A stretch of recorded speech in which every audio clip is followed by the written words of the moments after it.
Good morning dear students. आज हम प्रथम यूनिट फर्स्ट का अध्याय 3 पढ़ाने जा रहे हैं। परागण निषेचन तथा भ्रूणकोश एवं भ्रूण का परिवर्धन। भ्रूणकोश एवं भ्रूण का परिवर्धन यह अध्याय 3 है।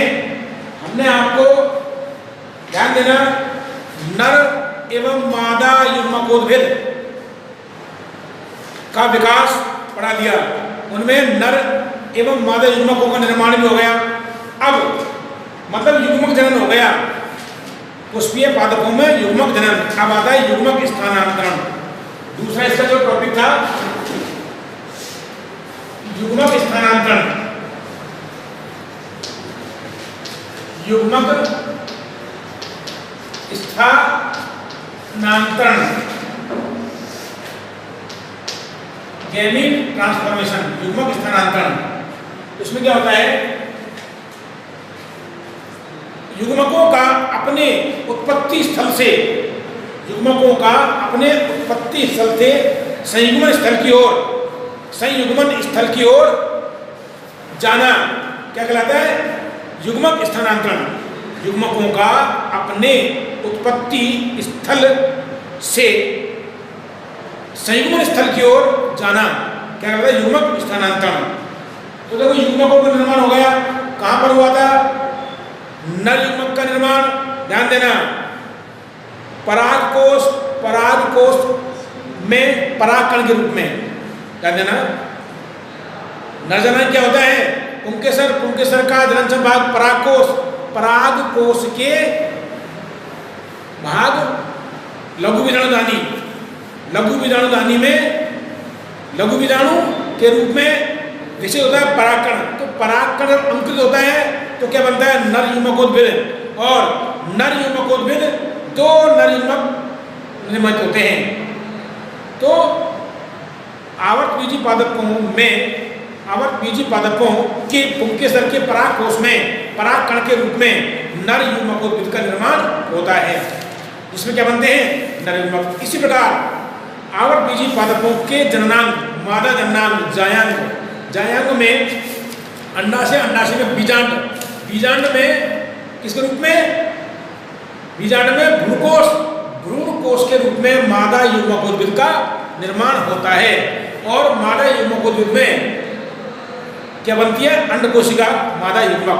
तो नर एवं मादा युग्मकों का स्थानांतरण क्यों होता है, ध्यान देना, क्योंकि आवर्तबीजी पादपों में नर एवं मादा युग्मक दोनों क्या होते हैं, अचल होते हैं। और नर युग्मक को मादा युग्मक के पास पहुंचना होता है। इसके लिए आवर्तबीजी पादपों में परागण एवं पराग नलिका का निर्माण किया जाता है। तो इसमें देखिएगा, तो इसकी परिभाषा है पहले जिसकी युग्मक स्थानांतरण की। तो इसमें देखिए आप लोग युग्मकों का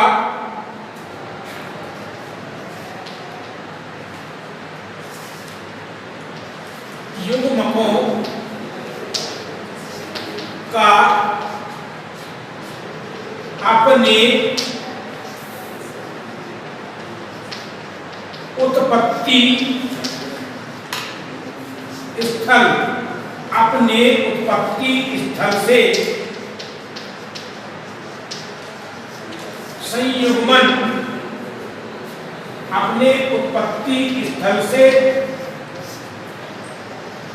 संयुग्मन स्थल की ओर जाना युग्मक स्थानांतरण कहलाता है। युग्मक स्थानांतरण कहलाता है। युग्मकों का अपने उत्पत्ति स्थल से संयुग्मन स्थल की ओर जाना युग्मक स्थानांतरण कहलाता है। अब देखिएगा, आवर्तबीजी पादपों में नर युग्मक अचल होते हैं अतः नॉन मोटाइल, और ये नर युग्मक मादा युग्मक तक जाते हैं। ध्यान देना, निषेचन हेतु, निषेचन के लिए मतलब संयुग्मन के लिए। और संयुग्मन नर एवं मादा युग्मकों के संयुग्मन क्या बोलते हैं? निषेचन। निषेचन को युग्मक संलयन और संकेमी भी कहते हैं। तो इसमें ध्यान देना, युग्मक स्थानांतरण की क्रिया सजीवों में भिन्न प्रकार से पाई जाती है। अब पालकों देख लीजिए आप, ध्यान दें, जैसे शैवाल, कवक, ब्रायोफाइट्स में और टेट्राफाइट्स में युग्मक का स्थानांतरण जल के माध्यम से होता है, निर्युग्मक का स्थानांतरण। जबकि विकसित पादपों में इसका विकास होता है परागण और पराग नलिका का। तो इसमें आप देखिएगा, पॉइंट लिखें अगला, ये परिभाषा लिख करके इसमें देखिए, तो आवर्त बीजी पादपों में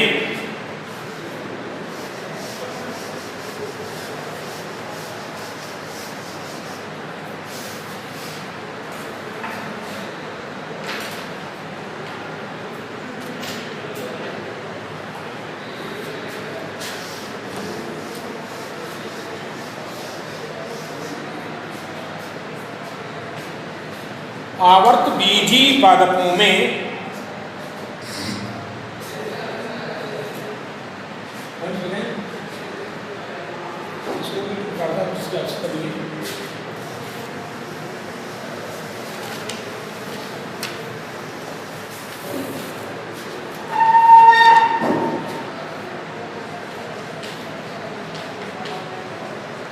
आवर्त बीजी पादपों में नर युग्मक आवर्त बीजी पादपों में उत्पन्न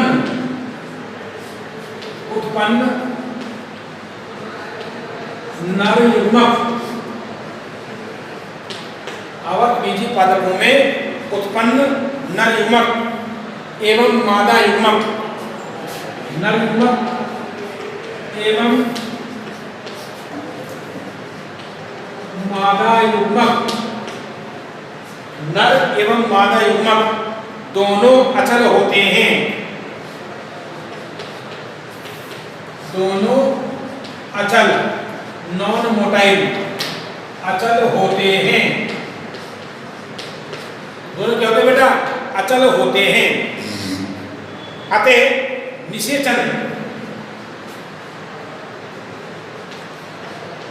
अतः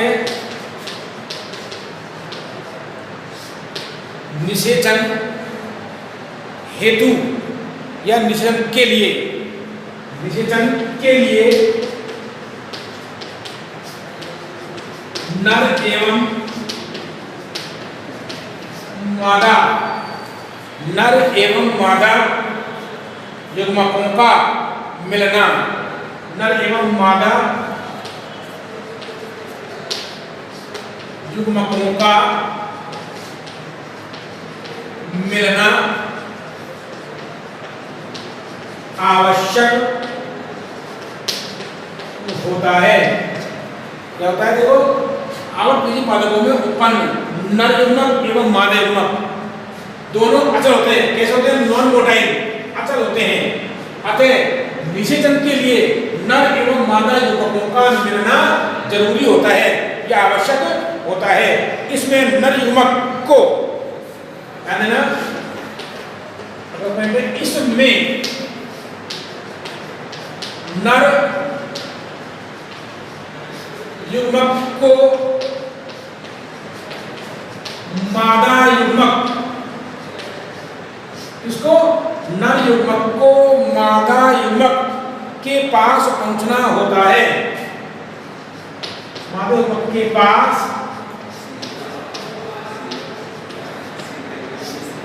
पहुंचना होता है।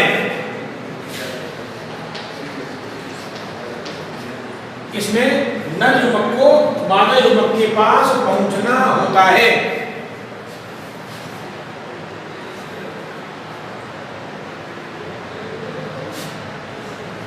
ध्यान देना, थोड़ा सुने। आवर्त बीजी पादपों में उत्पन्न नर युग्मक एवं मादा युग्मक दोनों अचल होते हैं, लेकिन निषेचन हेतु या निषेचन के लिए नर युग्मक को मादा युग्मक के पास पहुंचना आवश्यक होता है।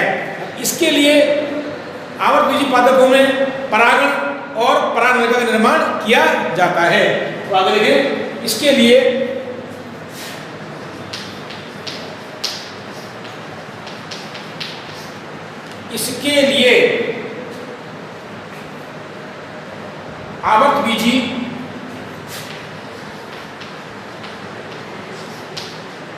आवृतबीजियों मतलब पुष्पीय पादपों, आवृतबीजियों पुष्पीय पादपों में परागण एवं परागनलिका, परागण एवं परागनलिका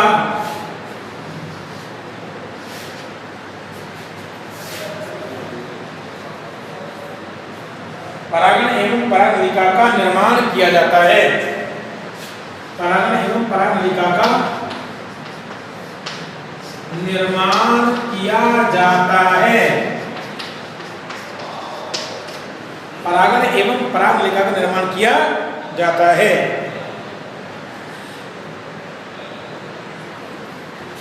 जिससे क्या होता है भाई, निषेचन क्रिया संपन्न होती है। जिससे निषेचन क्रिया संपन्न होती है। जिससे निषेचन क्रिया संपन्न होती है। इसलिए अगला जो अध्याय है, ये सारे की सारी यूनिट एक क्रम से है पूरी पूरी। युग्मक जनन हो गया, युग्मक स्थानांतरण के लिए हमें दो विधियां मिलेंगे, परागण, परागण द्वारा परागनलिका बनेगी और परागनलिका के माध्यम से नर युग्मक मादा युग्मक तक पहुंचते हैं। इसमें अब चलेंगे परागण, जो पाठ तीसरा शुरू होता है कहां से, परागण से। परागण क्या होता है बेटा, ध्यान देना।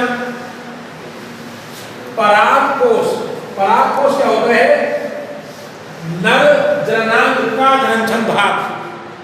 ध्यान देना, परागकोश से पराग कणों का मतलब परागकोश, परागकोश से पराग कणों का पुष्प की वर्तिकाग्र, इसको परागकोश मान लो, इसको वर्तिकाग्र मान लो। परागकोश से पराग कणों का पुष्प की वर्तिकाग्र तक पहुंचना क्या कहता है, परागण। देखिए आप पहले परागण में परागण, पॉलिनेशन,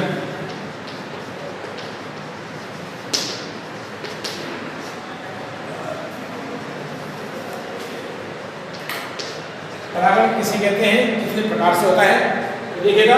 मैं डायग्राम बनाता हूं आपको।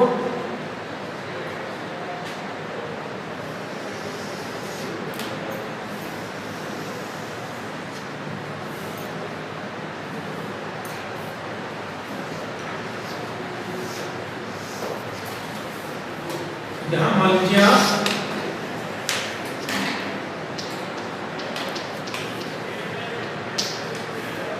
ये है परागकोश, परागकोश और ये है वर्तिकाग्र, वर्तिकाग्र।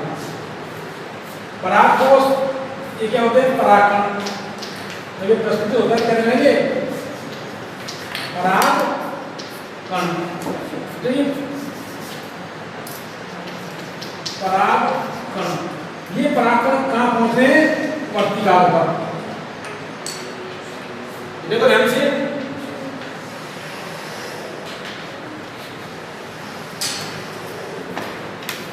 इसमें क्या होता है, बीजाणु।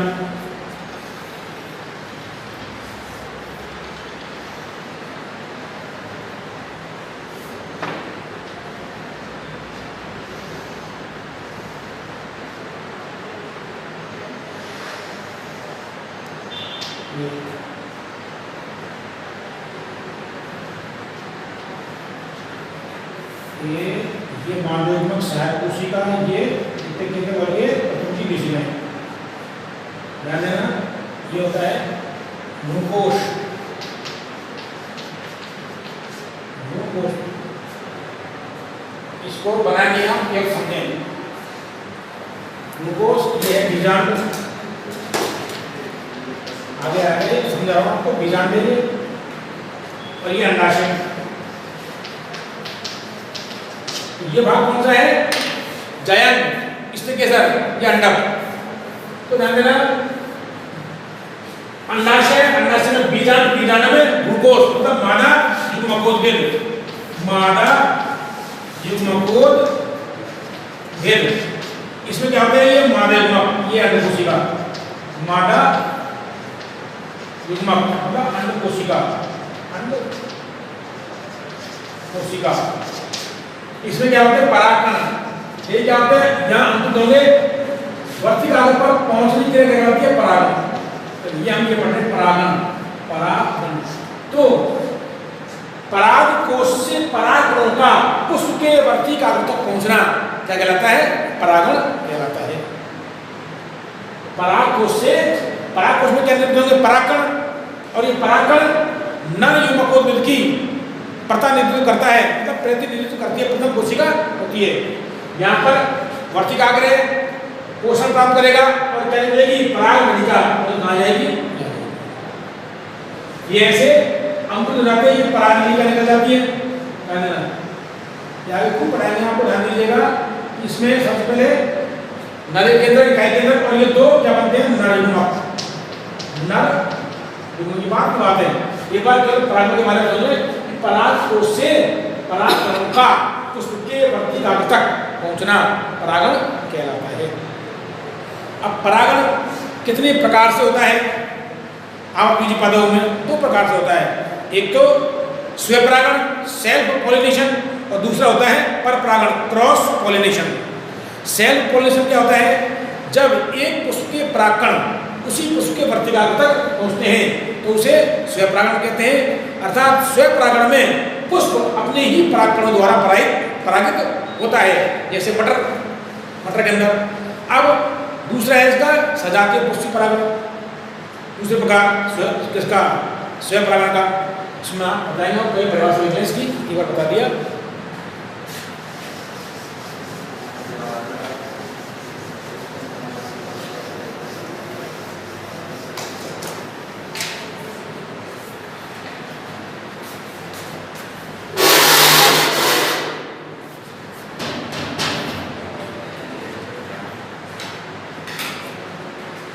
परिभाषा क्या है?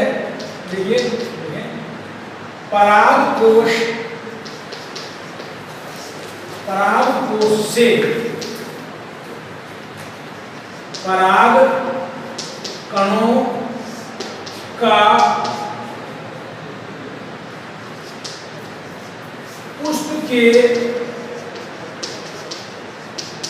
वर्तिकाग्र पर, पुष्प के वर्तिकाग्र पर पहुंचना परागण कहलाता है। मतलब परागकोश से परागकणों का पुष्प के वर्तिकाग्र तक पहुंचना या पुष्प के वर्तिकाग्र पर पहुंचना परागण कहलाता है।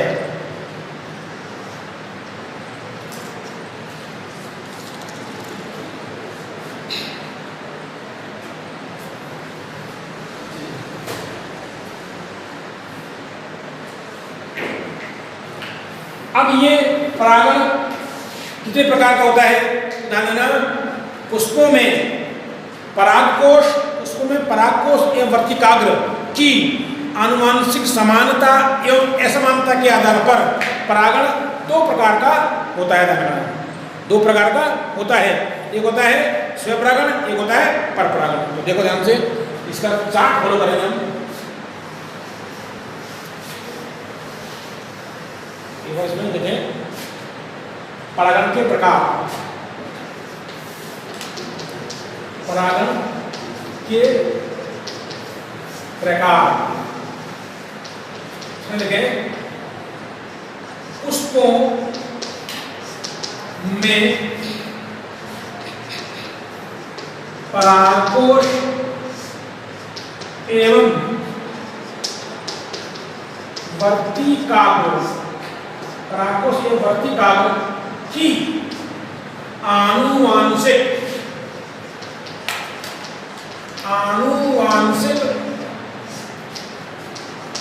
समानता एवं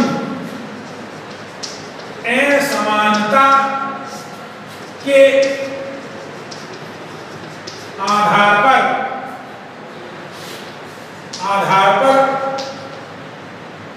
परागण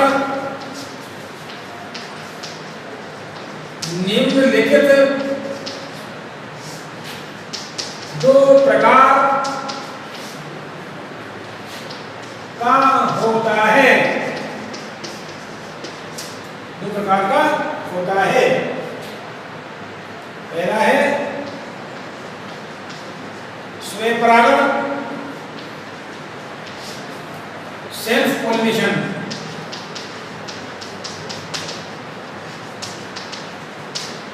और दूसरा है पर परागण, क्रॉस पॉलिनेशन।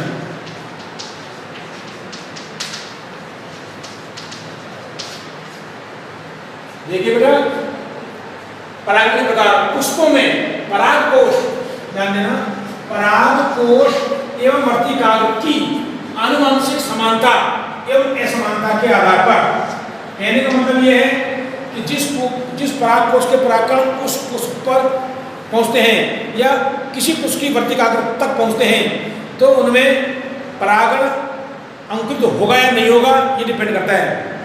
तो आनुवंशिक समानता एवं असमानता के आधार पर परागण दो प्रकार से होता है कि किसी पुष्प के परागकोश के परागकण या किसी पुष्प के परागकण जब किसी दूसरे पुष्प के परागकण वर्तिकाग्र पर जाते हैं तो वर्तिकाग्र उनको ग्रहण करता है या नहीं ग्रहण करता है, इसके आधार पर परागण दो प्रकार के होते हैं।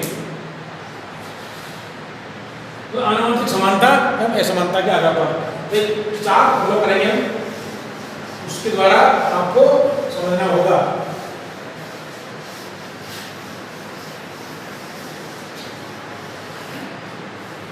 देखा ध्यान से, इसको बताने की कोशिश करें।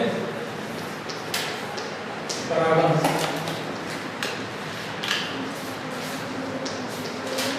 पॉलिनेशन,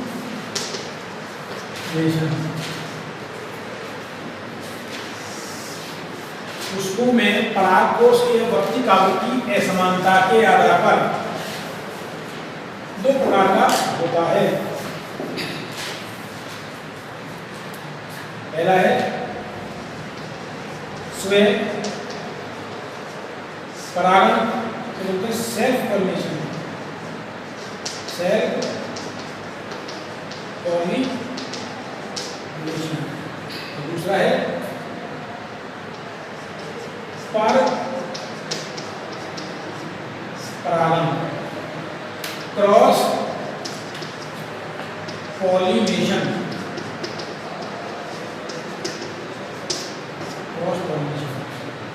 ध्यान देना, स्वयं परागण पुनः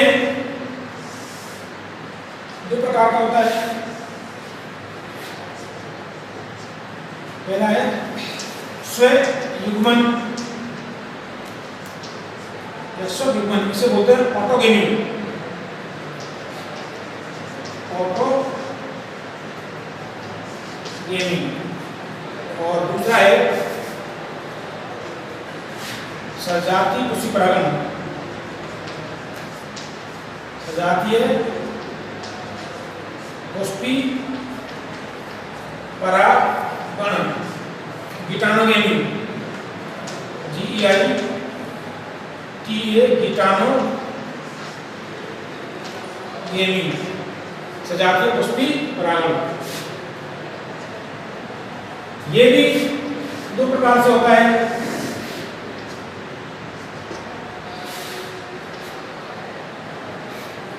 एलोगेमी,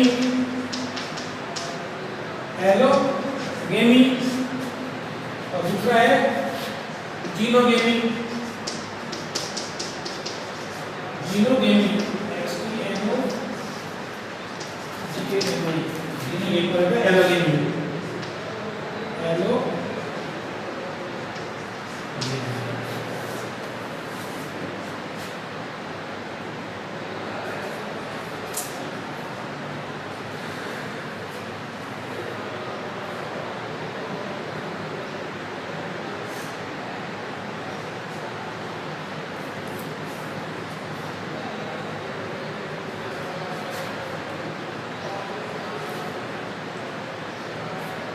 एक बार समझे ध्यान से आएगा। हाँ बनाइएगा समस्या।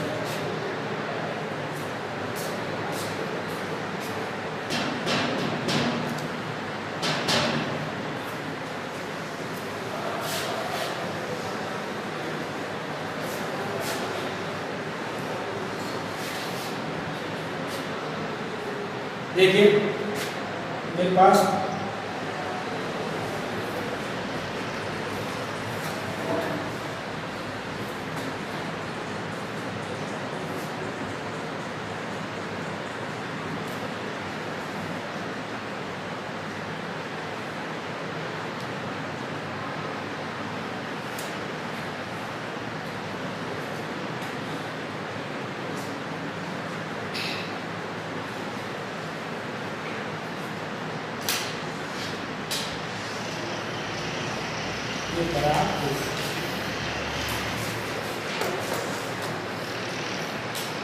एक पुष्प एरिया, एक पारक है और दूसरा पुष्प एरिया,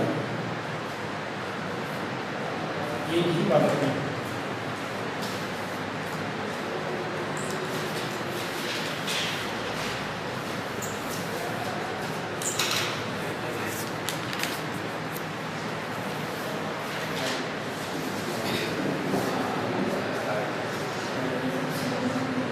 देखिए समझने के लिए स्वयं परागण, इधर देखिए स्वयं परागण देखो ध्यान से। जब एक पुष्प के परागकण, ध्यान देना, ये जानते हो आप, ये इस तरीके से रह रही है परागकोश, परागकोश में परागकण दिया। जब एक पुष्प के परागकण उसी पुष्प, ध्यान देना, स्वयं परागण किसे कहते हैं? जब एक पुष्प के परागकण उसी पुष्प की परागकोश या उसी पादप में दूसरे पुष्प के वर्तिकाग्र तक पहुंचते हैं, वर्तिकाग्र तक पहुंचते हैं तो उसे स्वपरागण कहते हैं। कहने का मतलब क्या है, ध्यान दीजिएगा। जब किसी पुष्प के परागकण, किसी पुष्प के परागकण, मान लीजिए पुष्प है, इस पुष्प के परागकण उसी पुष्प की वर्तिकाग्र पर या किसी दूसरे पुष्प की वर्तिकाग्र तक पहुंचते हैं, उसी पादप पर स्थित किसी दूसरे पुष्प की वर्तिकाग्र तक पहुंचते हैं तो उसे बोलते हैं स्वपरागण। और इसी आधार पर यह दो प्रकार का होता है। जब पहला है स्वयंयुग्मन और दूसरा है सजातीय पुष्पी परागण। आप ध्यान देना, जब एक पुष्प के परागकण उसी पुष्प की वर्तिकाग्र तक पहुंचते हैं तो उसे बोलते हैं स्वयंयुग्मन। और जब किसी पुष्प के परागकण, एक पुष्प के परागकण उसी पादप पर स्थित दूसरे पुष्प तक पहुंचते हैं, दूसरे पुष्प की वर्तिकाग्र तक पहुंचते हैं तो उसे बोलते हैं सजातीय पुष्पी परागण। तो मतलब यह है, एक ही पौधे में होने वाला एक पुष्प के अंदर और उसी पादप पर दूसरे पुष्प में होने वाला परागण होता है, इसलिए क्या बोलते हैं इसको? स्वपरागण। ध्यान देना, स्वपरागण के दौरान सजातीय पुष्पी परागण में एक अभिकर्मक की आवश्यकता होती है। अभिकर्मक कुछ भी हो सकता है, ध्यान देना, तितली को क्या बोलते हैं उसको, मधुमक्खी वगैरह कुछ भी हो सकता है। मतलब अभिकर्मक, पराग अभिकर्मक जो परागकण को लेकर के वर्तिकाग्र तक पहुंचते हैं। अब आता है परपरागण। इसमें क्या होता है परपरागण में? एलोगेमी। पहले परपरागण किसे कहते हैं? जब एक पुष्प के परागकण किसी दूसरे पौधे के पुष्प की वर्तिकाग्र तक पहुंचते हैं तो उसे क्या क्या बोलते हैं? परपरागण। यह वास्तव में परनिषद होता है परपरागण। इसमें दो प्रकार के होते हैं। जब सजातीय पादपों के पुष्पों के मध्य परागण होता है तो उसे एलोगेमी कहते हैं, और दो विजातीय पादपों के मध्य परपरागण होता है तो उसे जिनोगेमी कहते हैं। इसमें आता है दो सजातीय पादपों के एलोगेमी क्या होती है? दो सजातीय पादप, दो सजातीय पादपों के पुष्पों के मध्य परागण के लिए क्या कहलाती है? एलोगेमी। और इसमें दो विजातीय पादपों के पुष्पों के मध्य परागण क्या कहलाता है? जीनोगेमी। ध्यान देना, ये है मतलब उसमें आप लिखें स्वयं परागण की परिभाषा लिखें।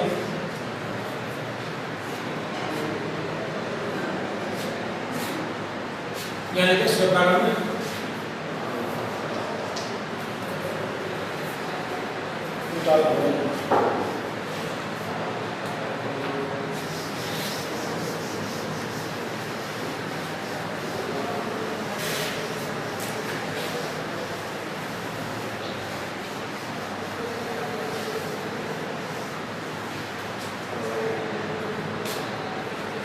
स्वयं परागण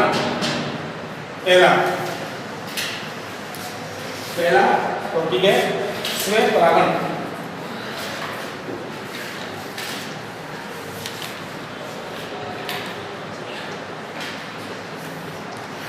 स्वयं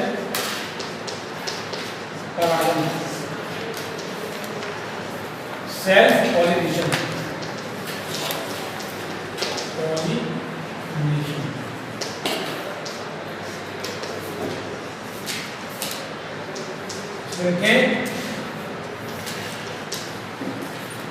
परिभाषा लिखें इसकी। जब किसी पुष्प के परागकण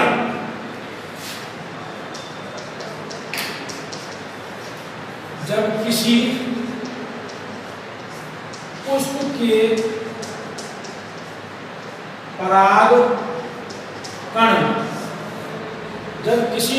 के परागकण उसी पुष्प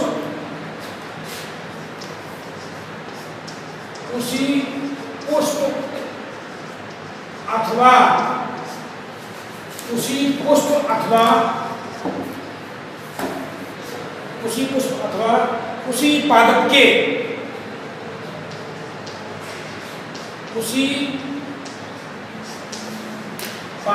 के अन्य पुष्प वर्तिकाग्र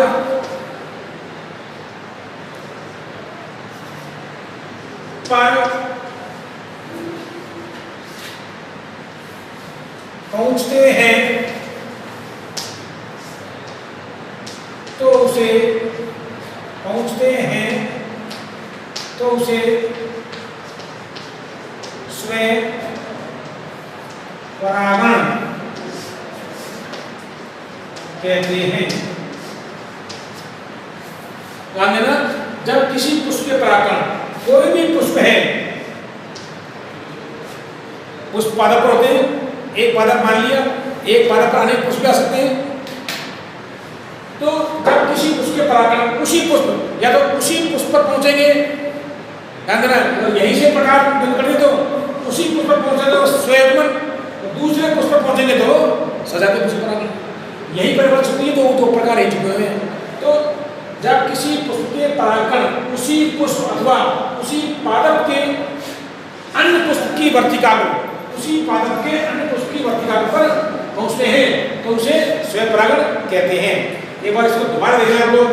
मान लीजिएगा ये कोई एक पादप है, उसमें एक पुष्प ये है,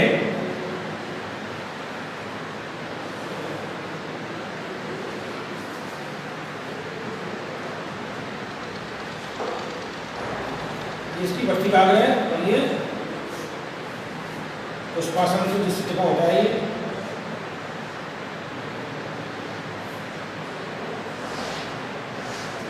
ये पुष्प बना दिया जाता है। ठीक है। और दूसरा पुष्प ये रहा उसी पादप पर ए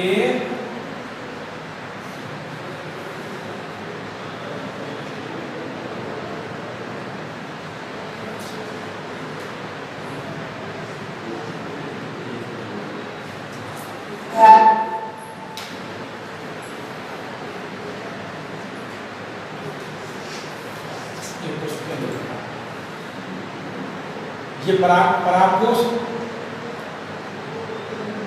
ये परागकण। जब किसी पुष्प के परागकण उसी पुष्प की वर्तिका पर पहुंचते हैं तो ये हो गया स्वयुग्मन। स्वयुग्मन क्या होता है? पुष्प अपने ही परागकणों द्वारा परागित होता है, जबकि सजातीय पुष्प परागण में जब उसी पुष्प के परागकण उसी पादप के अन्य पुष्प, जैसे ये है एक पुष्प ये रहा, एक ये रहा, इसके परागकण कहाँ पहुंचेंगे? इसकी वर्तिका पर। ये होता है सजातीय। एक ही जाति के दो पुष्प सजा, लेकिन पुष्प क्या अलग अलग हो गया, सजातीय पुष्पी परागण। इसमें क्या होता है, कौन लेके जाएगा? जैसे मधुमक्खी है, ये मधुमक्खी इन परागकणों को लेके जाएगी। इसमें एक परागकण की एक पराग अभिकर्मण की आवश्यकता होती है।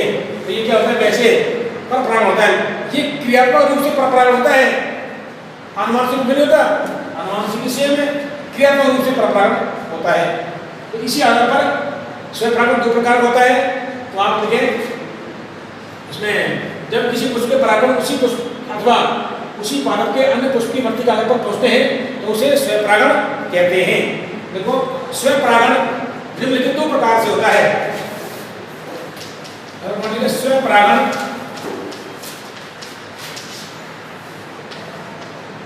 निम्नलिखित दो प्रकार से होता है। ए स्वयं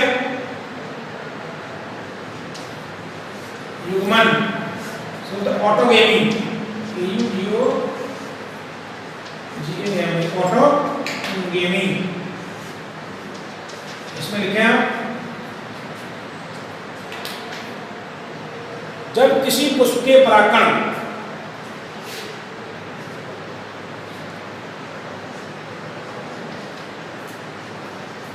जब किसी पुष्प के परागकण जब किसी पुष्प के परागकण उसी पुष्प के वर्ती कागज पर पहुंचते हैं, उसी पुष्प के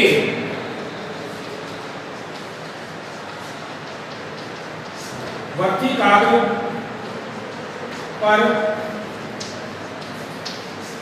पहुंचते हैं तो उसे स्वयुग्मन कहते हैं। बहुत इंपॉर्टेंट पॉइंट है, पॉइंट है, अर्थात पुष्प अपने ही परागकणों द्वारा परागित होता है। इसमें आप देखें स्वयुग्मन में स्वयुग्मन में पुष्प अपने ही परागकणों द्वारा क्या होता है? परागित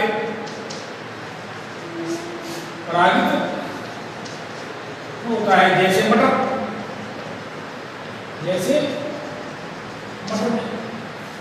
हम ये भी कह सकते हैं जब पुष्प स्वयं अपने परागकणों द्वारा परागित होता है तो उसे स्वयुग्मन कहते हैं।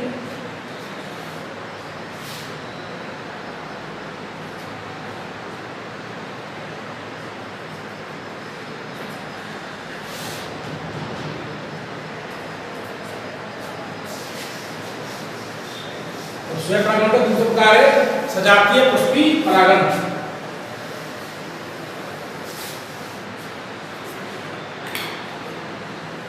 बी सजातीय पुष्टि परागण कीटाणुगेमी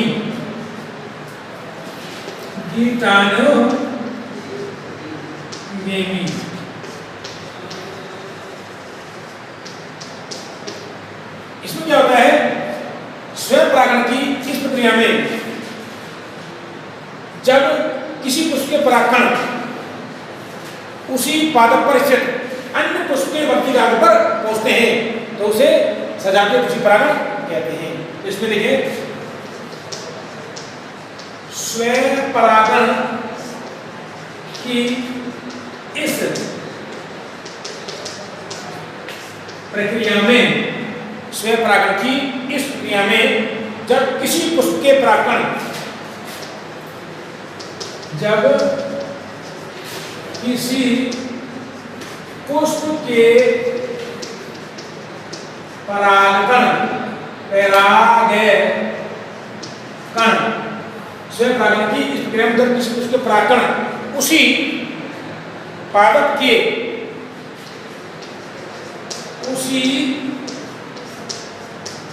के किसी अन्य पुष्प की वर्तिकाग्र पर पहुंचते हैं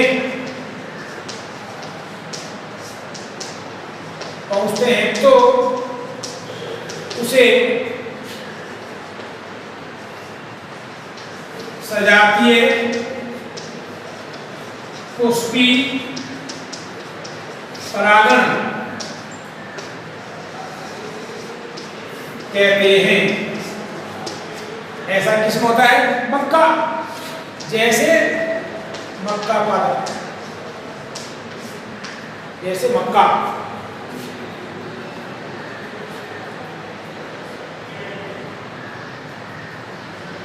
भाई इस परागकण यहाँ आ रहे, इस पर नीचे वाले पुष्प पर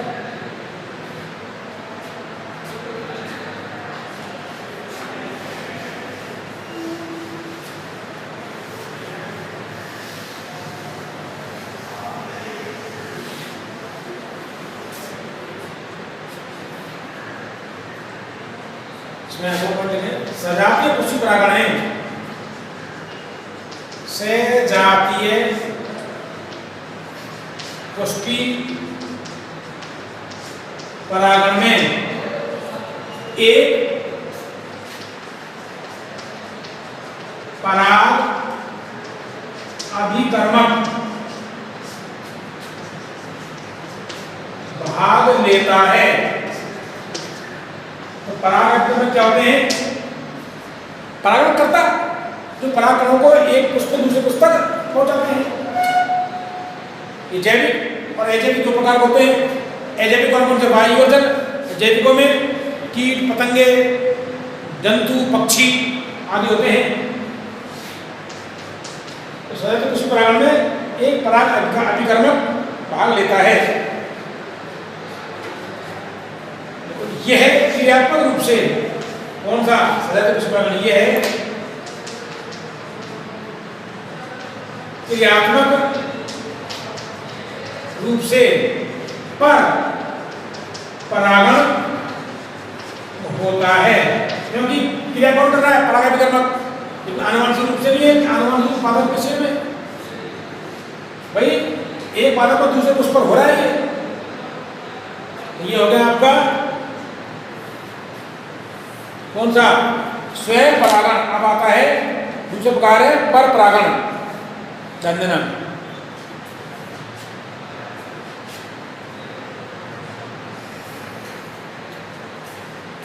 दूसरा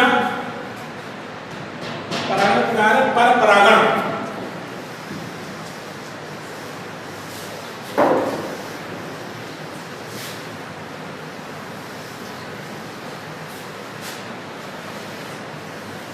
पर परागण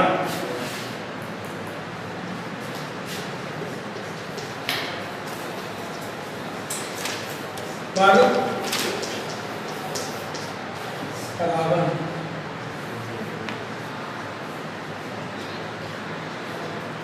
क्रॉस पॉलिनेशन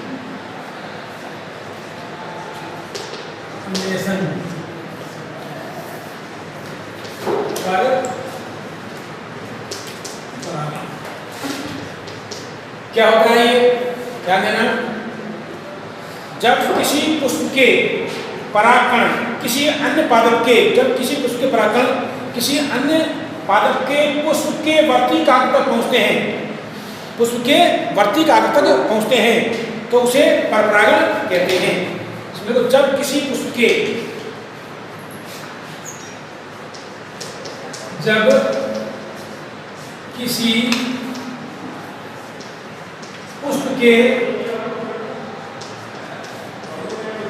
परागण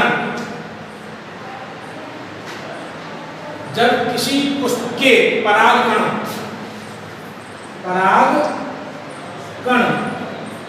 जब किसी पुष्प के परागकण किसी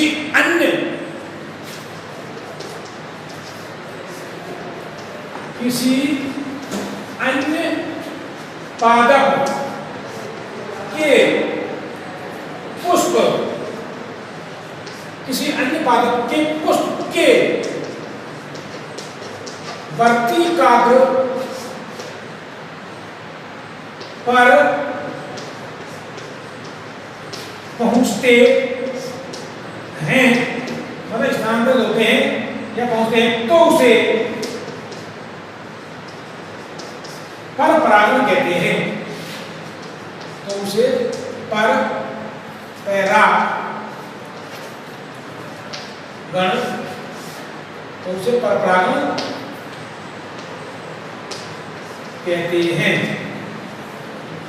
परपरागण कहते हैं।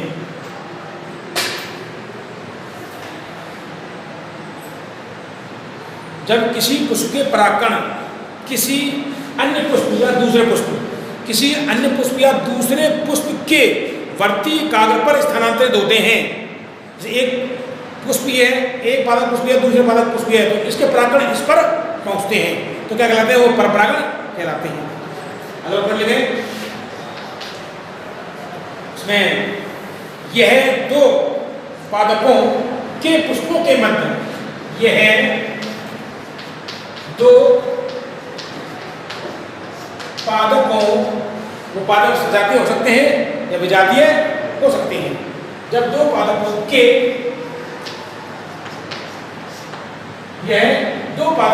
पुष्पों के मध्य होने वाला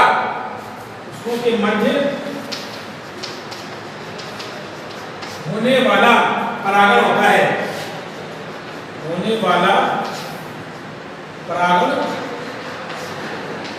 है, इसी आधार पर परागण होता है, परागण होता है।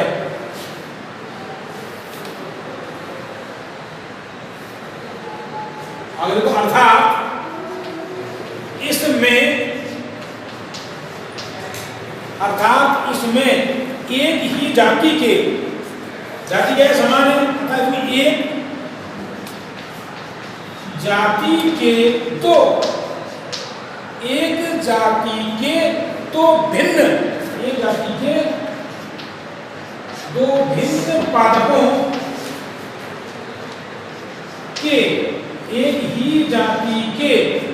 भिन्न पादपों के नर एवं मादा युग्मकों में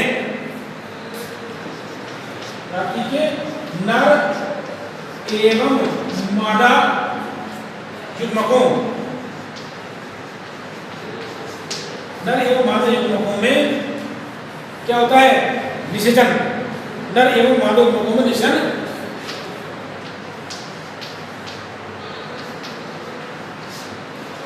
होता है।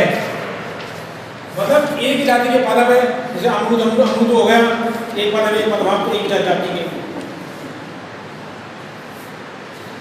इसलिए इसे निषेचन होता है। इसलिए इसे आगे है, इसलिए इसे परनिषेचन, क्या कहते हैं, परनिषेचन, क्रॉस फर्टिलाइजेशन, परनिषेचन भी कहते हैं। किसे?